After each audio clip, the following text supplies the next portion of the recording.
मैं रिप्लाई कर दूंगा। आज से हम लोग एलिमेंटर शुरू करेंगे। तो एलिमेंटर के पहले फीचर समझेंगे, फिर उसके बाद हम लोग कुछ एडिटिंग वगैरह सीखेंगे।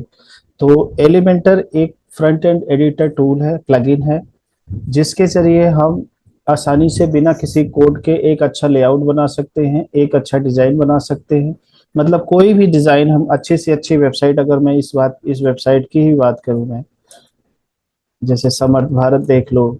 एक अगर आप देखोगे कोई भी वेबसाइट हो, मान लो मेरी खुद की देख लो, fenorinfotech.com, या जो मैंने अभी couplebuds.com जो मैंने दिखाया, ये सारी वेबसाइट है। अगर आपको बनाना हो तो आप एलिमेंटर के जरिए बिना किसी कोडिंग के इस तरह की वेबसाइट आप बना सकते हो, चाहे ई कॉमर्स हो, चाहे ब्लॉग हो, किसी भी तरह की वेबसाइट आप बना सकते हैं। मतलब ऐसा नहीं है कि आपको HTML CSS की जरूरत पड़ेगी, और ऐसा भी नहीं है कि आप कर नहीं पाएंगे। अगर आपको थोड़ा बहुत इंटरनेट आता है तो एलिमेंटर सीख के आप अच्छे से वेबसाइट बना सकते हो वर्डप्रेस के जरिए। तो एलिमेंटर एक फ्रंट एंड एडिटर प्लगइन है। क्या है? प्लगइन है। जैसे एडिटर में हम कई तरह के एडिटर होते हैं, जैसे गटनबर्ग हो गया, क्लासिक एडिटर हो गया, एलिमेंटर हो गया, डीवी हो गया। इसके बाद बेकरी प्लगइन एक आता है जो अब उतना लोग नहीं यूज करते। एलिमेंटर प्लगइन एक ऐसा प्लगइन है जो सबसे यूजर फ्रेंडली है और सबसे आसान है। तो हम लोग उसी के बारे में डिस्कस करेंगे। तो अब जब आप प्लगइन इंस्टॉल कर दोगे तो आपको यहाँ पे दिखाई देगा एलिमेंटर, साइड बार में एक टूल नजर आ जाएगा, जिसके कुछ पार्ट है हम वो सारे एक एक करके सीखेंगे। पहले हम ये समझेंगे कि इसके अंदर के टूल के अंदर है क्या, फिर उसके बाद हम पेज एडिट करके सीखेंगे कि कैसे हम उसमें अपना कस्टम डिजाइन बनाएंगे। ठीक है? तो जैसे अगर ये पेज है, इसको कैसे डिजाइन करेंगे, ये इमेज कैसे यहाँ पे आए, कॉलम कैसे आए, या नेविगेशन कैसे बनाना है, लोगो कैसे लगाना है, सो ये सारी चीजें आप एलिमेंटर पे आराम से कर सकते हो बिना किसी कोडिंग स्किल के। अब आ जाते हैं अपने इसमें एलिमेंटर पे। तो जब हम एलिमेंटर पे पहले अगर क्लिक कर देते हैं, सिर्फ एलिमेंटर पे ही होम पे क्लिक कर देते हैं।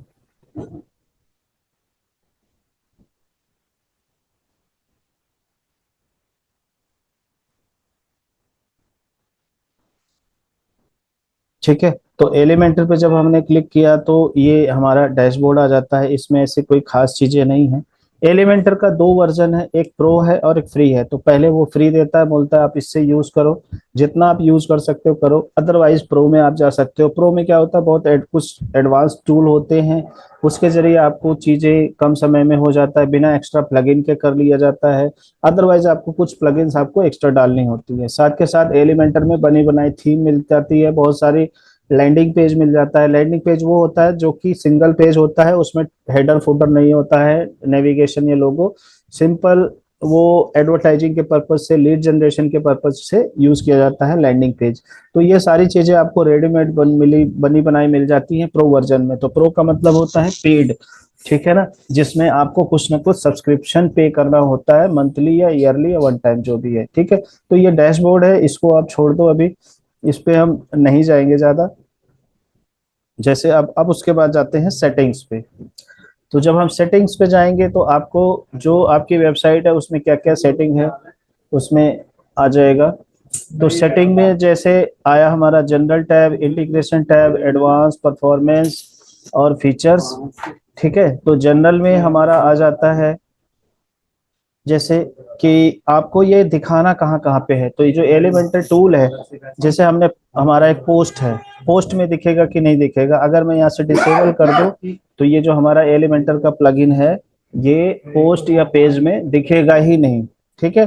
फिर उसके बाद एलिमेंटर किट है, जहां जहां भी आप टिक मारोगे वहां वहां पे ये टूल काम करेगा, अदरवाइज काम नहीं करेगा। जैसे जो भी प्लगइन है, अगर आप टेम्पलेट की बात करते, देखो इसमें टेम्पलेट होगा, यहाँ नहीं दिखाई दे रहा। तो जैसे पोस्ट है, पेज है, अगर मैं इसको यहाँ से हटा देता हूँ, सपोज यहाँ पोस्ट से डिसेबल कर देता हूँ, तो आप देखो जब हम पोस्ट में जाएंगे तो ये हमें नहीं दिखेगा। अब मैं अगर ऐड न्यू पोस्ट करता हूँ तो आपको क्लासिक एडिटर ही दिखेगा, एडिट विद एलिमेंटर वाला ऑप्शन दिखेगा ही नहीं, मतलब वो टूल आएगा ही नहीं। तो जब भी आपको, जब आप एलिमेंटर इंस्टॉल करते हो, जहां जहां आपको इस्तेमाल करना है, पोस्ट और पेज पे तो बाय डिफॉल्ट लग के आ जाता है, बाकी जगह पे आपको खुद से लगाना पड़ता है। ठीक है? तो देखो यहाँ पे कहीं दिखाई दे रहा है? नहीं दिखाई दे रहा है, एडिट विद एलिमेंटर नहीं दिखाई दे रहा है। लेकिन अगर मैं इसको इनेबल कर देता हूँ यहाँ से आके, इसमें सेटिंग में आके अगर यहाँ इनेबल कर देता हूँ पोस्ट में, तो ये यहाँ पे आप वो वाला रिफ्रेश करेंगे तो आप पोस्ट को भी एलिमेंटर के जरिए बना सकते हो। ज्यादातर लोग नहीं बनाते हैं क्योंकि एलिमेंटर का इस्तेमाल तब होता है जब हमें कोई कस्टम डिजाइन बनाना होता है। ठीक है, यहाँ पे देखो, यहाँ से पता लगेगा।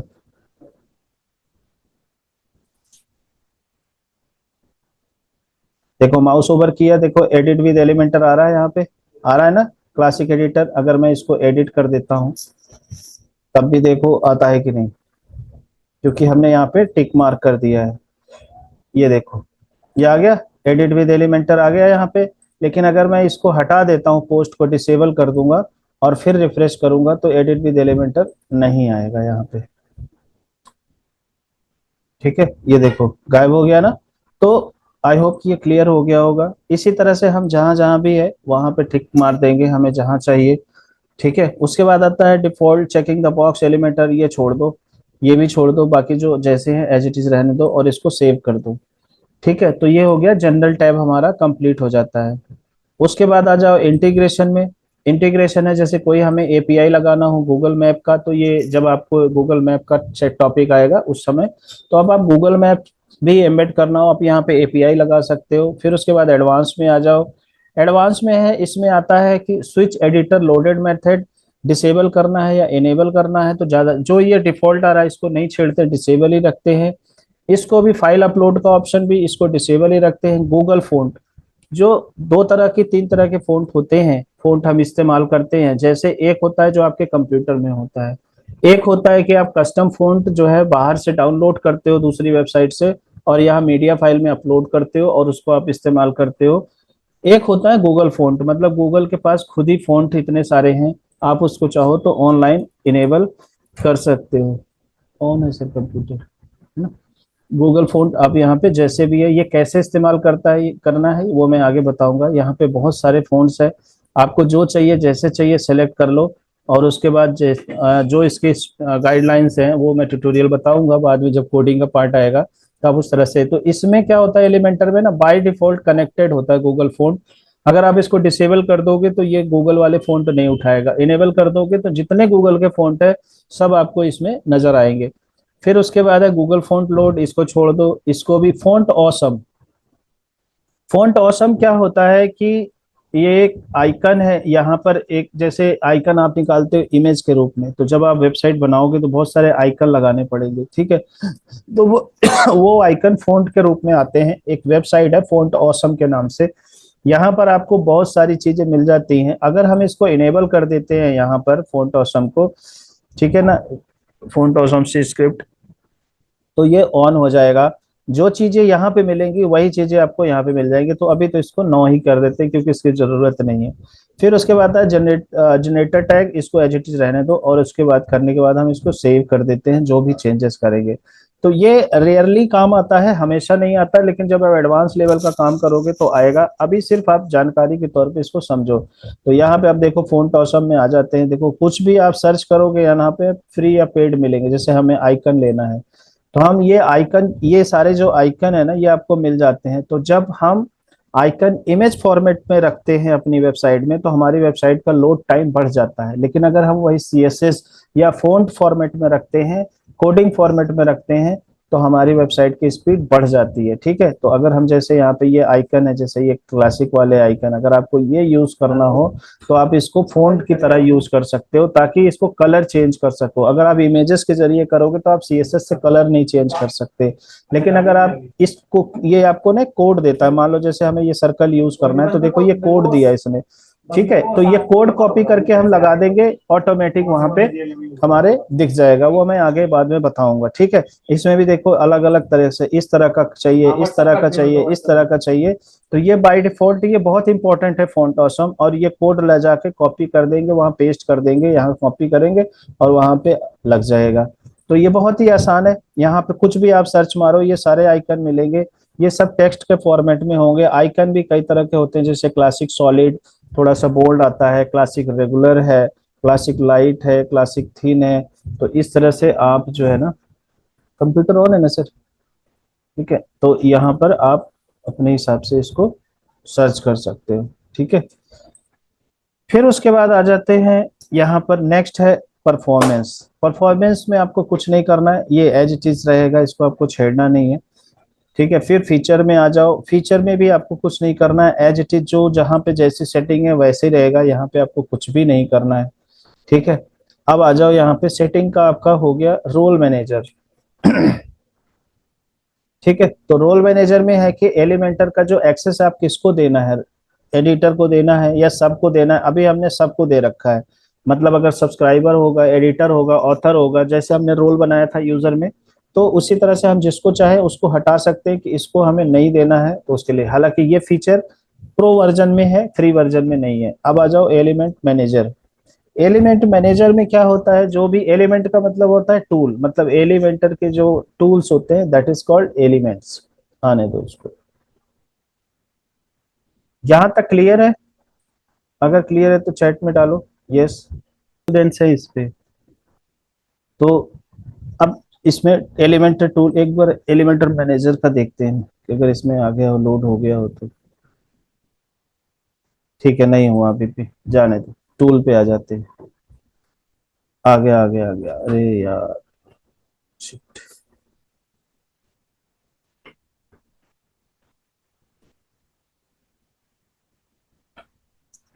तो यहाँ पर हमारा एलिमेंट मैनेजर में आप देखो कि आपको क्या क्या चीज इनेबल करना है, क्या डिसेबल करना है। सारे टूल्स जितने हैं सब यहाँ पर दिखेंगे। अगर आपको जो नहीं चाहिए वो आप डिसेबल कर दो, वो आपको नहीं दिखेगा। कहने का मतलब ये है कि जब हम क्रिएट करेंगे कोई भी जो फीचर्स होते हैं हम इसको डिसेबल इनेबल कर सकते हैं जहां भी है। ये भी आपके मतलब का चीज नहीं है, ये कभी काम नहीं आता।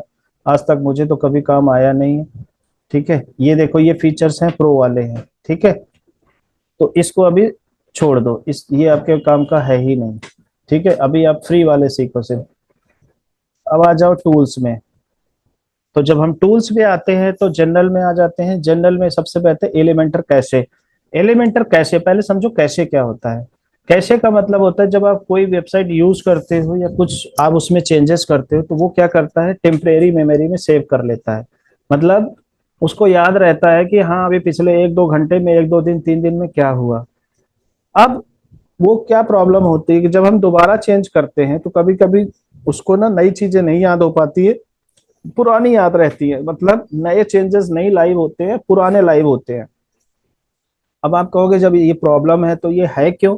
ये है इसलिए कि जब कोई चीज, आप सीधे सी बात है, अगर आपको कोई चीज नई सिखाई जाए तो उसको सीखने में आपको टाइम लगेगा, एग्जीक्यूट कर, और टाइम लगेगा तो उसको एग्जीक्यूट करने में भी टाइम लगेगा। लेकिन जो चीज आपने पहले से रट ली है, जो चीज आपने पहले से सीख लिया है, अगर वही चीज आपसे बार बार पूछा जाए या एक ही काम को अगर आप बार बार कर रहे हो तो ऑब्वियसली आपकी एनर्जी कम खर्च होगी, आपका दिमाग कम खर्च होगा और लोड दिमाग पे कम पड़ेगा। वैसे ही कैशे काम करता है। तो कैशे का मतलब एक तरह से आप आजकल की भाषा में देखें एआई टूल की तरह। जब आप उसको ट्रेन कर देते हो कि भैया ये मेरी चीज है, बार बार मैं यही यूज करूंगा, तो वो सेव हो जाती है, तो उसको कैशे में एक बार जाके सेव हो जाता है। लेकिन जब कोई नया आता है तो हमें ना एलिमेंटर कैशे को क्लियर करना पड़ता है कि पुरानी चीजें भूल जाओ, नई चीजें याद रखो। नहीं तो ये तो मशीन है, रोबोट है एक तरह से। वो कहेगा अरे आपने कल तो ये सिखाया था, अब मुझे आप ये बता रहे हो। तो अब उसको हम ये बोलेंगे भैया कल वाली भूल जा, आज वाली याद रख। तो हम उस केस में, और कभी नहीं याद कर पाता है, मान लो रोबोट कहता है या सॉफ्टवेयर हमारा सिस्टम कहता है नहीं जी ऐसा है, मैं नहीं मानूंगा, मैं तो वही जो करूंगा जो हमने कल सीखा। तो हम यहाँ पे आएंगे, clear file and data cache कर देंगे, तो जितनी पुरानी चीजें हैं वो हटा देगा और जो अभी की चीजें हैं वो सारी उसके दिमाग में फीड हो जाएंगी। क्लियर है? सिंक लाइब्रेरी छोड़ दो। सेफ मोड, ये कभी कभी जब हमारे टेम्पलेट एलिमेंटर में प्रॉब्लम आती है तो हम इसको इनेबल करते हैं, इसको छोड़ दो। ये कभी जब प्रॉब्लम आएगी तब बताऊंगा, अभी आपको समझ में नहीं आएगा। डिबग बार, इसका मतलब होता है कि जैसे कभी कोई प्रॉब्लम आ जाती है, हमें एरर नहीं दिखाई देता वेबसाइट में, तो हम इसको इनेबल करते हैं तो हमें एरर दिख जाता है। जैसे किसी भी जगह पे जाके कोई फाइल खराब हो गई तो डिबग बार क्या कहता है, ये आपको बता देगा कि आप इस फला लाइन पे, फला वेबसाइट पे, फला फाइल फोल्डर में जाओ, फला फाइल में जाओ, और फला फाइल में जाके इस लाइन नंबर पे जाके आप एडिट कर देना, तो आपका काम ठीक हो जाएगा। नहीं तो ये ब्लैंक पेज दिखाएगा। उसके बाद आता हूँ रिप्लेस यूआरएल। रिप्लेस यूआरएल का मतलब होता है, मान लीजिए आप अभी लोकल सर्वर पे वेबसाइट बना रहे हो, या आप जो है ऑनलाइन अपने सर्वर पे वेबसाइट बना रहे हो, अब आपको दूसरे सर्वर पे ले जाके अपलोड करना है। और जब अपलोड करोगे, यहाँ पे xyz.com है, क्लाइंट का जो डोमेन है, होस्टिंग है, उसका नाम है abc.com। तो आप एक एक जगह पे चेंज नहीं कर सकते जाके, और चेंज नहीं करोगे तो अगर XYZ वाले ने डिलीट कर दिया फाइल, इमेज, तो एबीसी पे नहीं दिखेगा। अगर XYZ ने सर्वर से अपने फाइल डिलीट मार दिया तो वहां से भी आपको दिखना बंद हो जाएगा, क्योंकि फाइल तो वहां होगी दूसरे सर्वर पे, लेकिन यूआरएल नहीं मैच करेगा। मतलब जैसे आप लिंक बनाते हो, इमेज का लिंक होता है, मेन्यू का लिंक होता है, ये सारी चीजें दिखेंगी नहीं। तो उसके लिए हमें क्या करना पड़ेगा, पुराने के लिए हम यहाँ अपडेट साइट यूआरएल, पहले एक बार जब नई वेबसाइट पे जहां जाएंगे, जहां सर्वर पे माइग्रेट करेंगे, वहां पर हम क्या करेंगे, इस यूआरएल को, पुराने वाले यूआरएल को डालेंगे और फिर उसके बाद नए यूआरएल को डालेंगे, रिप्लेस ऑल कर देंगे। जैसे आप वर्ड, एक्सेल, पावर पॉइंट में आपने देखा होगा, एक जगह चेंज करते हो पूरी जगह पे चेंज हो जाता है एक बार, ठीक है, फाइंड रिप्लेस ऑल होता है। वैसे यहाँ पे भी एक जगह आप पुराना यूआरएल डालोगे, दूसरी जगह फिर नया, सॉरी पहले, हाँ, दूसरी जगह नया यूआरएल डालोगे, रिप्लेस ऑल करोगे तो एक ही बार में कर देगा। अभी हमारा यूआरएल है लोकल होस्ट ऑब्लिक जय माता दी, कल को मैं बोल देता हूँ जय हरे कृष्णा या हरिओम कर देता हूँ, तो जय माता दी की जगह हरिओम करना है, तो एक एक जगह करोगे तो पागल हो जाओगे, कम से कम हजारों की तादाद में होंगे। ठीक है ना। तो अभी मैं अगर आपको ऐसे ही करके दिखाता हूँ, जैसे मैंने इस पे कॉपी किया, ये पुराना हो गया, अब ये फोल्डर है, यूआरएल है, इसको हरिओम कर दिया, हरिओम, ठीक है, रिप्लेस ऑल, देखो रिप्लेस कर रहा है। अभी ये बता देगा कि नहीं, कुछ भी अफेक्ट हुआ नहीं, इसने किया ही नहीं अभी, क्योंकि कुछ ना कुछ तो प्रॉब्लम हुई, इसको मैच नहीं किया, इसको मिला नहीं वो चीज, इसलिए तो इसको वापस हमें करना पड़ेगा, नहीं तो साइट में प्रॉब्लम भी आएगी। ये लोकली इसने लिया नहीं, ऑनलाइन हो जाएगा, ठीक है ना। जो could not replace your address because both URL provided identical, मतलब पहले जो मैंने कमांड चलाई उसमें वो काम किया ही नहीं, इसलिए ये सेम का सेम है। ठीक है, तो जब यूआरएल चेंज होगा तो ऑटोमेटिक हो जाएगा। नेक्स्ट आ जाओ, विजन वर्जन कंट्रोल। कभी कभी क्या होता है, ये जैसे ऑटोमेटिक आता है, तो कभी जब नया वर्जन आता है तो उसमें प्रॉब्लम होती है, तो हम अगर हमें पुराने वर्जन पे जाना है तो हम यहाँ से सारे पुराने वर्जन, देखो हमारे एलिमेंटर के वर्जन होते हैं, पुराने वर्जन पे चले जाएंगे तो प्रॉब्लम सॉल्व हो जाती है। और जब नए वर्जन में जब कभी प्रॉब्लम आई है, उसको जब वो फिक्स हो जाता है तो हम इसको ट्रांसफर कर देते हैं। अगर आपको फिर से इंस्टॉल करना है तो आप यहाँ से अपडेट कर सकते हो। बेटा टेस्टर, बेटा वर्जन का मतलब होता है कि काम आपका हो रहा है और टेस्टिंग हो रही है, लॉन्चिंग नहीं। जैसे बुलेट ट्रेन है या कोई भी ट्रेन चलाई जाती है, मान लीजिए मेट्रो चलाई जाती है, तो वो ना एक तरह से बेटा वर्जन में होता है कि अभी इसको हम चेक कर रहे हैं, कभी कोई दिक्कत आई तो हम इसको फिक्स करेंगे, फिर उसके बाद पब्लिक के लिए अवेलेबल कराएंगे, टेस्टिंग करेंगे। कोई भी चीज होता है, कोई सॉफ्टवेयर हो, कोई भी बड़ा प्रोजेक्ट होता है, पहले उसको बेटा वर्जन लॉन्च किया जाता है, जब वो फाइनल हो जाता है फिर हम उसको फाइनल ले जाते हैं, काम करने के लिए यूज करते हैं। फिर आता है मेंटेनेंस मोड। जैसे आपने देखा होगा किसी वेबसाइट में साइट इज अंडर मेंटेनेंस लिखा होता है कि अभी काम चल रहा है। आप जब सड़क का काम चल रहा था, एक बोर्ड लगा लगा दिया जाता है कॉशन करके, वर्क इज इन प्रोग्रेस कर दिया जाता है। तो इसी तरह से जब हम वेबसाइट पे बनाते हैं, काम करते हैं, तो बहुत सारे चेंजेस करने पड़ते हैं, बहुत सारी छेड़खानी करनी पड़ती है। इस केस में हम लोग क्या करते हैं, पहले हम इसको मेंटेनेंस मोड में डाल देते हैं, कमिंग सून करेंगे तो हमारी वेबसाइट कमिंग सून में आ जाएगा। मेंटेनेंस है तो मेंटेनेंस एंड कमिंग सून में फर्क होता है। कमिंग सून का मतलब है काम चल रहा है, साइट लॉन्च होने वाली है। मेंटेनेंस का मतलब है रिपेयरिंग का काम चल रहा है, अभी ये लाइव हो जाएगी। तो कभी कभी हमें करना पड़ता है। इसको कौन एक्सेस कर सके, अगर ये मेंटेनेंस मोड में हो तो कौन देख सके वेबसाइट, भाई मेंटेनेंस मोड में होगा तो सबके लिए मेंटेनेंस मोड हो जाएगा, लेकिन नहीं, हम चाहते हैं कि अगर जो लॉगिन किया है, जो ऑलरेडी लॉग्ड इन है, वो वेबसाइट को देख सके, लेकिन जो लॉगिन नहीं है वो ना देख सके। तो उस केस में हम इसको करते हैं चूज टेम्पलेट, इसको छोड़ दो। अब आ जाओ इंपोर्ट एक्सपोर्ट। आप एलिमेंटर में कोई भी डिजाइन बनाते हो, आप इसको एक्सपोर्ट करके दूसरी जगह के लिए ले जा सकते हो। एक्सपोर्ट का मतलब है वो एक आपको फाइल देगा और दूसरी वेबसाइट में जाओगे, वहां पे इंपोर्ट करोगे, जो फाइल आपने एक्सपोर्ट किया है वही चीज आप इंपोर्ट कर लोगे। तो ये बहुत ही इंपॉर्टेंट चीजें हैं, जैसे टूल हो गया, रोल सेटिंग्स हो गया, ये अक्सर आपको काम आते हैं। क्लियर है? इतना क्लियर है तो कमेंट बॉक्स में डालो यस क्लियर। तब तक मैं पानी पी लेता हूँ। ठीक है। सो हमारा होम हो गया, सेटिंग हो गया, टूल हो गया। ठीक है, नेक्स्ट आ जाओ setting. System info, system info वही है जैसे हम वेबसाइट पे सिस्टम इन्फो करते थे, अपने पीछे हमने किया था। वो बताता है कि आपका सर्वर की इंफॉर्मेशन क्या है, पीएचपी डिटेल क्या है। कल को आपसे कोई चीज कोई पूछता है कि आपका पीएचपी वर्जन कैसे है, तो देखो हमारे सर्वर का पीएचपी वर्जन है 8.0। कभी कोई एरर आता है तो वो एरर मेमोरी लिमिट की वजह से होता है, वेबसाइट नहीं चलती है कोई, तो वो जैसे आप इंटरनेट पे क्वेश्चन डालोगे कि मेरे को ये प्रॉब्लम आ रही, तो वो बोलेगा आपकी मेमोरी साइज क्या है, मेमोरी लिमिट क्या है। तो यहाँ देखो हमारा मेमोरी लिमिट है 512 MB, मैक्सिमम हमारा 1000 है, मतलब 1 GB हमारी वो है, जिसमें से 512 MB हमने यूज कर लिया। पीएचपी का मॉक्स max plot size post size कितना है, 40 MB। जेडी इंस्टॉल है कि नहीं है, इसको छोड़ दो। जिप इंस्टॉल्ड है कि हाँ, यस है। ये सारे सर्वर की इंफॉर्मेशन है, इस पे ज्यादा आपको फोकस नहीं करना है, बट नॉलेज होना चाहिए, कभी कभी काम पड़ जाता है। हमारे जो वर्डप्रेस है उसका वर्जन है 6.72, जहाँ पे हम काम कर रहे हैं उसका ये यूआरएल है। मतलब एक तरह से ना आपकी पूरी जन्म कुंडली यहाँ पे होती है, पूरे वेबसाइट की कुंडली इसमें आ जाती है। ठीक है, एडमिन कौन है, थीम कौन सा यूज कर रहे हो, सो दैट इज ऑल। क्या है, क्या क्या प्लगइन इंस्टॉल हैं, ये सारी चीजें आपको यहाँ पे आ जाती हैं। चलो, नेक्स्ट है हेल्प। ये तो जरूरत नहीं, कभी आपको सपोर्ट चाहिए, कुछ चाहिए या कुछ आपको हेल्प है तो वैसे हेल्प देखना चाहिए।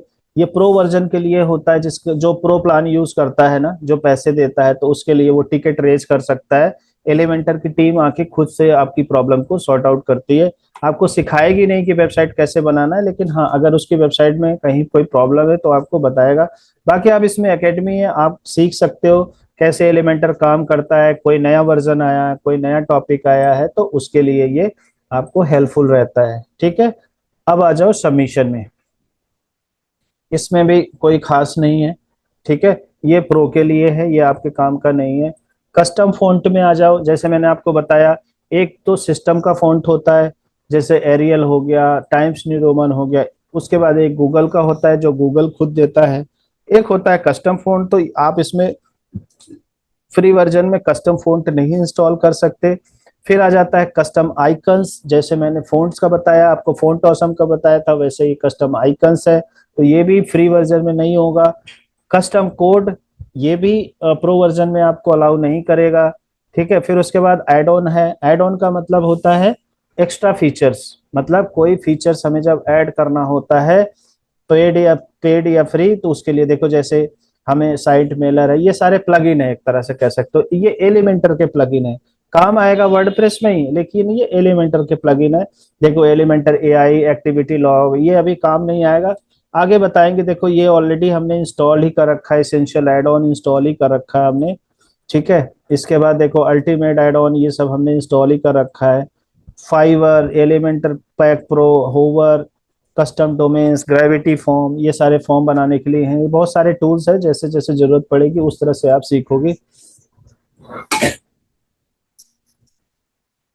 एक, ठीक है ना। तो इस तरह से आप, जैसे बेटर लिंक हो गया, शॉर्ट पिक्सल हो गया, नोटिफिकेशन, इवेंट कैलेंडर, ये सारे एलिमेंटर के प्लगइन हैं, कुछ फ्री हैं कुछ पेड हैं, तो जैसे जरूरत पड़ेगी हम आगे करेंगे। ठीक है, उसके बाद आ जाओ इसमें टेम्पलेट में, जब हम इंस्टॉल किए थे टेम्पलेट, तो देखो कुछ ना ऑलरेडी एलिमेंटर के टेम्पलेट्स होते हैं, थीम बिल्डिंग करना, फ्लोटिंग, किट लाइब्रेरी।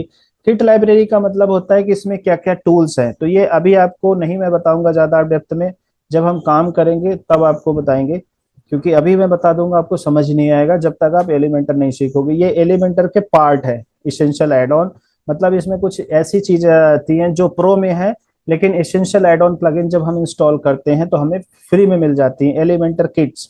ठीक है, हेडर बनाना हुआ, फुटर बनाना हुआ, ये सारे टूल है, ये सब आगे काम आएंगे जब हम आगे एलिमेंटर पे पेज बनाएंगे। तो ये हमारा बेसिक जो एलिमेंटर का था वो क्लियर हो गया, एडमिन पैनल क्लियर हो गया। अब बात आती है एलिमेंटर को हम यूज करेंगे। ठीक है, सो आगे बढ़े, क्लियर है अभी तक?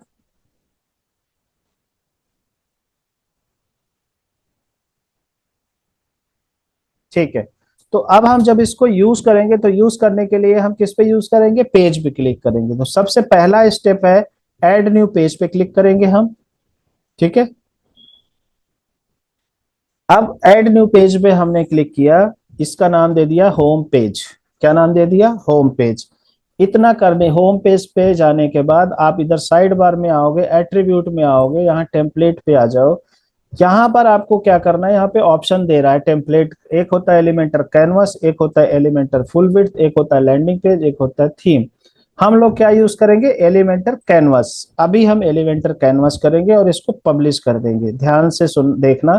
पेज, पेज के अंदर पेज का नाम दिया, टेम्पलेट में हमने एलिमेंटर कैनवस ले लिया और इसको सेव करके पब्लिश कर दिया। अब अगर हम इसको देखते हैं तो कंट्रोल दबा के अगर आप यूआरएल पे क्लिक करोगे, ठीक है, तो आप देखो आपको ऐसा पेज दिखेगा, कुछ ऐसे ब्लैंक स्क्रीन आ जाएगी। क्लियर है? ये क्यों आई? क्योंकि हमने क्या दिया था? कैनवस दिया था। लेकिन अगर मैं इसको फुल विड्थ दे देता हूं, ठीक है, तो अगर मैं फुल विड्थ दे देता हूं तो इसमें आपको हेडर एंड फूटर दिखाई देगा। लेकिन हम चाहते हैं भैया मेरे को खाली प्लॉट चाहिए, हम जो चाहें वो काम करें, ठीक है, हमारी इच्छा है, तो हम उसको किस पे करेंगे? देखो ये हेडर हो गया, ये फुटर हो गया, ये बीच में वर्क एरिया है, यहाँ पे हम काम करेंगे। लेकिन जब हम वेबसाइट बनाते हैं तो हमें बिल्कुल प्लेन चाहिए होता है, हमें कुछ नहीं चाहिए रेडीमेड। रेडीमेड वाला भी हम सीखेंगे, लेकिन बाद में सीखेंगे, पहले हम चीजों को समझते हैं। तो अब हम क्या करेंगे? वापस एलिमेंटर कैनवस पे चले जाएंगे और अपडेट करेंगे, फिर से ये ब्लैंक हो जाएगा। ठीक है, ये ब्लैंक हो गया। अब आ जाओ यहाँ पे next, edit with Elementor, control दबा के दबाना ताकि नेक्स्ट विंडो पे खुले। ठीक है, एक मिनट, ये क्लासिक आ गया, रुको, लोड होने दो। वहीं पे हो गया, कोई बात नहीं। अगर ये तो वैसा ही है, गटनबर्ग जैसा, वैसा नहीं है।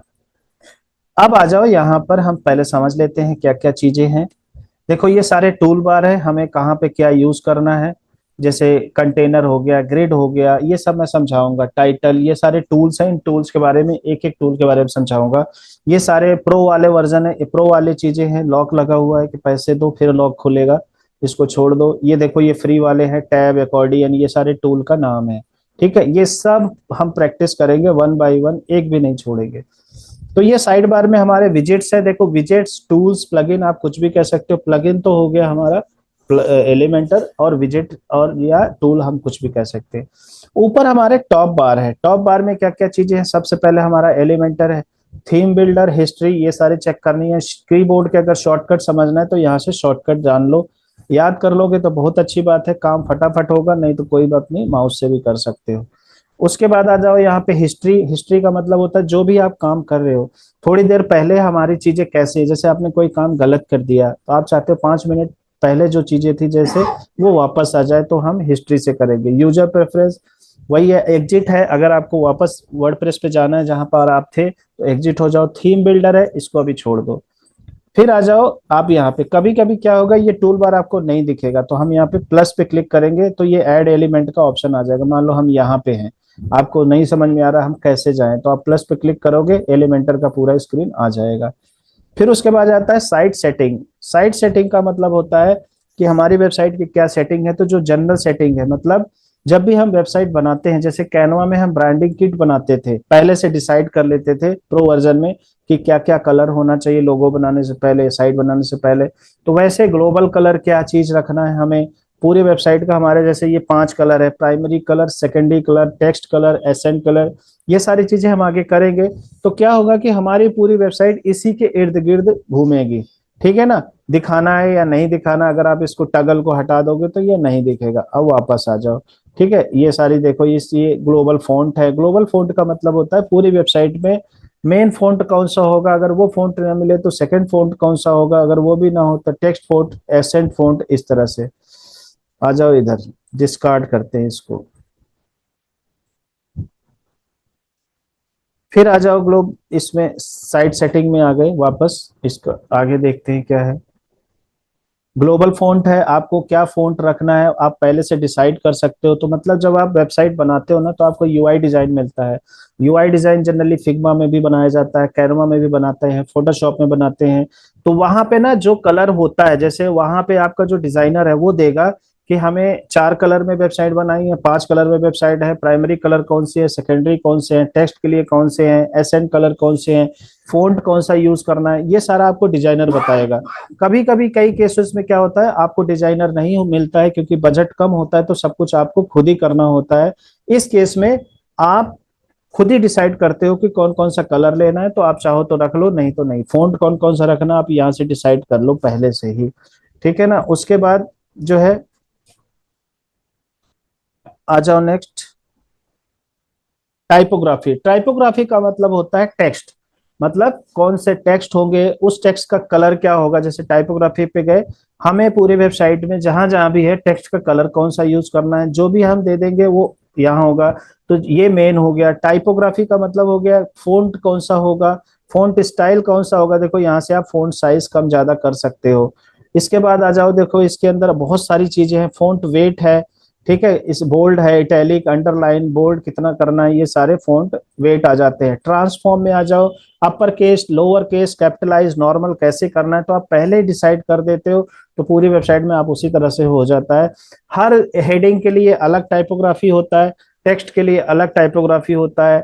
कौन सा स्टाइल है, नॉर्मल है, इटैलिक है, ऑब्लिक है, डेकोरेशन क्या रखना है, अंडरलाइन रखना है, ओवरलाइन रखना है।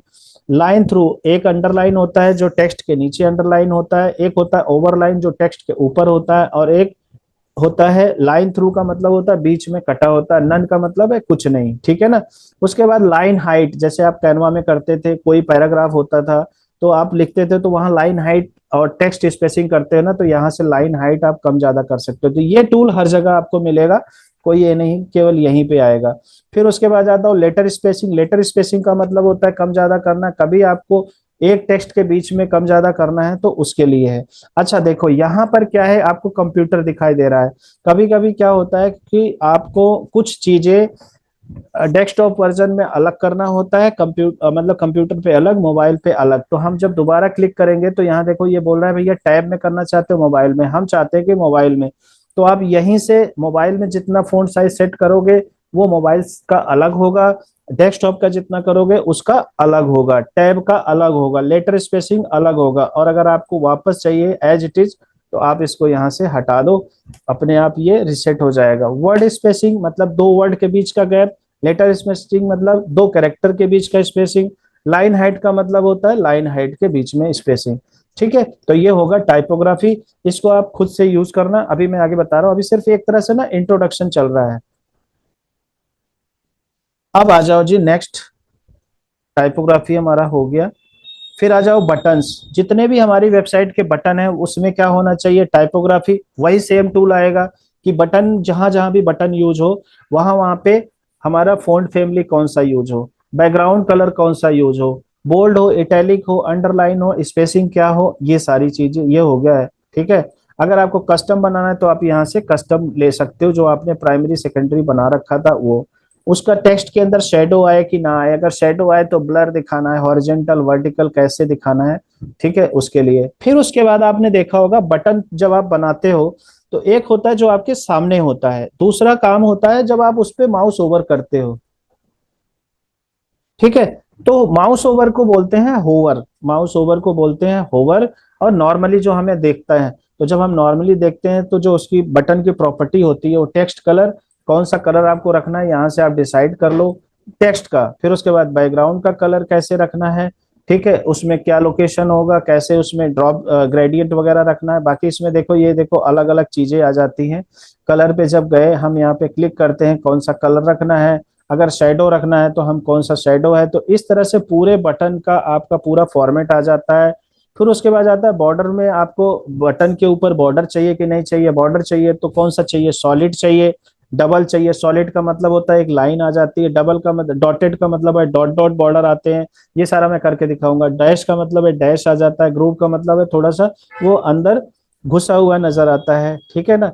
ये हो गया बॉर्डर टाइप। फिर उसके बाद रेडियस, आपने देखा होगा एक स्क्वायर बटन बना होता है, एक होता है चारों तरफ से गैप होता है, थोड़ा मुड़ा होता है, उसको रेडियस बोलते हैं।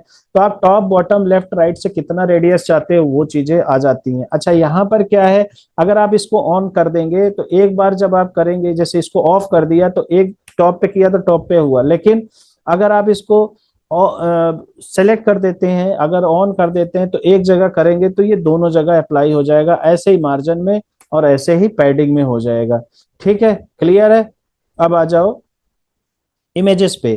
तो ये सारी प्रॉपर्टीज आप पहले से सेट कर देते हो ताकि आपको बार बार यूज ना करना पड़े, या जब हम काम करते हैं तो उस समय भी डायरेक्टली हम कर सकते हैं। लेकिन आप बताओ सीएसएस का मतलब क्या होता है? सीएसएस का मतलब होता है कैस्केडिंग स्टाइल शीट। ऑलरेडी आप चीजें डिफाइन करके रख देते हो, बस आपको यूज करना होता है। तो वैसे हमें साइट सेटिंग में होता है नॉर्मल और होवर की सारी चीजें, चाहे लिंक हो उसके लिए, चाहे इमेज है, इमेज पे हम कैसे लगाना चाहते हैं, यूनिफॉर्मिटी चाहिए होता है। तो इसलिए हम पहले से इस तरह से डिसाइड कर लेते हैं हमें क्या करना है। फॉर्म का फील्ड, जो जो भी फॉर्म के फील्ड होते हैं उनकी डिजाइनिंग कैसे होगी हमारी वेबसाइट में। तो आपने देखा होगा कि अगर वेबसाइट रेड कलर में बनी है तो हर जगह चीजें रेडिश रेडिश होंगी, चाहे फॉन्ट हो, चाहे बटन हो, चाहे हेडर हो, चाहे फुटर हो, ताकि मैच करे, तभी अच्छे से एक ब्रांड बनता है। तो इसमें टेक्स्ट का है, एस कलर कौन सा होगा, बैकग्राउंड कलर क्या होगा, बॉक्स शैडो कैसा होगा, बॉर्डर टाइप कैसा होगा, रेडियस, पैडिंग, ये सारी चीजें, होवर पे कैसे होगा, ये सारी चीजें आपको दिखाई देंगी। फिर उसके बाद आता है साइट आइडेंटिटी। साइट आइडेंटिटी का मतलब वही जो हमने अपनी वेबसाइट का नाम, उसका टैग लाइन, हमें लोगो लगाना है, हम यहाँ से लोगो लगा सकते हैं। फेव आइकन जो आपका यहाँ आ रहा था, अगर चेंज करना है, देखो मैं यहाँ से चेंज करने की कोशिश करता हूँ फिर से, जो कल करने की कोशिश किया था हुआ नहीं था। अब मैंने यहाँ पे किया और इसको सेव कर देते हैं।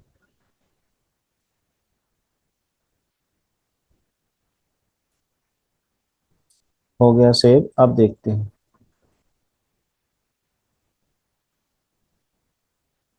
देखो चेंज हो गया ना फेव आइकन, तो आप यहाँ से देखो चेंज हो गया। ठीक है, इसी तरह से हम लोगो लगा सकते हैं यहाँ से बाय डिफॉल्ट। जब बाय डिफॉल्ट हेडर लगाएंगे तो, लेकिन जब कस्टम हेडर फुटर बनाएंगे तब ये काम नहीं करेगा लोगो ऑटोमेटिक। उसके बाद आ जाता है बैकग्राउंड। पूरी वेबसाइट का आपका बैकग्राउंड क्या रखना है, मोबाइल वर्जन पे क्या रखना है, डेस्कटॉप पे क्या रखना है, वो चीजें आप यहाँ से देख रहे हो, यहाँ से बैकग्राउंड चेंज हो रहा है ऑटोमेटिक। ठीक है, तो अभी हम ये सब चीज नहीं छेड़ेंगे, बाद में देखेंगे क्या करना है कैसे। उसके बाद ग्लोबल कलर कैसे करना है, सेकेंडरी कलर कैसे करना है, लोकेशन कितना करना है, मोबाइल वर्जन पे कैसे रखना है। आप चाहो तो मोबाइल पे अलग बैकग्राउंड, डेस्कटॉप पे अलग बैकग्राउंड कर सकते हो। फिर उसके बाद लेआउट आ जाओ। आपको लेआउट कैसे, इसको छोड़ दो। तो जैसे लेआउट होता है, आपने देखा होगा कि जैसे अब ये वेबसाइट है, इसको देखो, ये इधर इधर से स्पेस है। ठीक है, इधर से इतना स्पेस है, इधर से इतना स्पेस है, क्योंकि जो नॉर्मल विंडो होता है उसका हम विड्थ फिक्स कर देते हैं। तो इसमें क्या है, कंटेंट विड्थ 1140, मतलब जब भी हम इस पे काम करेंगे ये बीच में आएगा, सेंटर में। कंटेनर जो है 000, गैप कितना होगा 20, मतलब जब भी हम वेबसाइट बनाते हैं उस, या कोई भी कॉलम लेते हैं उसके बीच में गैप आ जाता है, तो रो और कॉलम के बीच में 20 पिक्सल का गैप ले लिया। उसके बाद H1 एंट्री, बॉडी कलर, ये सारी चीजें। तो ये नॉर्मल इंट्रोडक्शन आपका कंप्लीट हो जाता है इस तरह से। बैकग्राउंड लेआउट है, लाइट बॉक्स है। लाइट बॉक्स मतलब जो पॉपअप आता है उसके लिए जो चीजें होती हैं वो है। वो खैर अभी आपके काम का नहीं है, ये जब हम आएंगे तो बताएंगे। जैसे किसी पर आपने क्लिक किया तो पॉपअप आ गया, उसकी सेटिंग के लिए है। फिर हो जाता है पेज ट्रांजिशन। पेज ट्रांजिशन ये प्रो वर्जन में है, ये इसमें नहीं है। उसके बाद कस्टम सीएसएस है, ये भी तभी काम करेगा जब एक तो आपको कोडिंग आनी चाहिए कस्टम सीएसएस के लिए, दूसरा आपको प्रो वर्जन लेना चाहिए। फिर उसके बाद आ जाओ एडिशनल सेटिंग में। एडिशनल सेटिंग में आपको इसमें कुछ नहीं करना है, इसको छोड़ दो, ये वही एलिमेंटर है। तो ये हमारा बेसिक ग्लोबल सेटिंग क्लियर हो जाता है। ठीक है, तो ये भी आपका एक तरह से इंट्रोडक्शन था। ठीक, अब मैं थोड़ा सा सिखाता हूँ सिर्फ अभी, बाकी कल बताऊंगा, काफी काफी हो जाएगा। वापस आ जाते हैं हम अपने उस सर एडिटर पे। तो ये टूल्स आपको क्लियर हो गया? हो गया तो यस करो, कमेंट करिए यस क्लियर।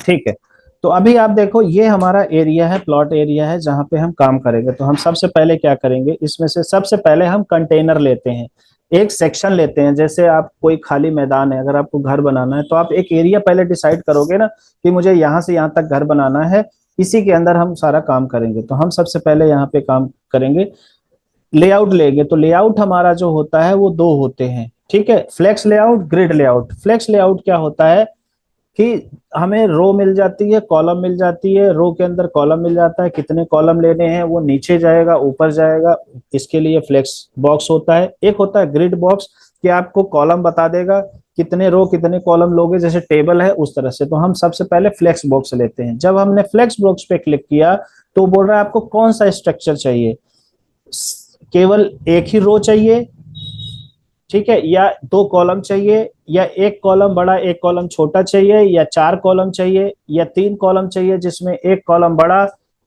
दूसरा वाला डबल होगा, तीसरा वाला मतलब 25 25 50%, या आपको ग्रिड स्टाइल में चाहिए। ये अलग अलग सेक्शंस बने हुए हैं, जिस तरह से आपको स्ट्रक्चर चाहिए वो। इनमें से दो एरो हैं, तो एरो का मतलब होता है कि जब आप रो ले लेते हैं तो जब आप अगली रो ऐड करेंगे तो वो नीचे आए या उसी के साथ में आए। अगर हम चाहते हैं कि नेक्स्ट सेक्शन नेक्स्ट स्ट्रक्चर हमारा नीचे आए तो हम डायरेक्शन कॉलम लेते हैं डाउन वाला। अगर हम चाहते नहीं बगल बगल में आए तो हम लेते हैं कौन सा, रो वाला, डायरेक्शन रो वाला लेते हैं। तो सबसे पहले हम कॉलम वाला लेते हैं, क्योंकि कॉलम वाले को भी आप रो में कन्वर्ट कर सकते हो।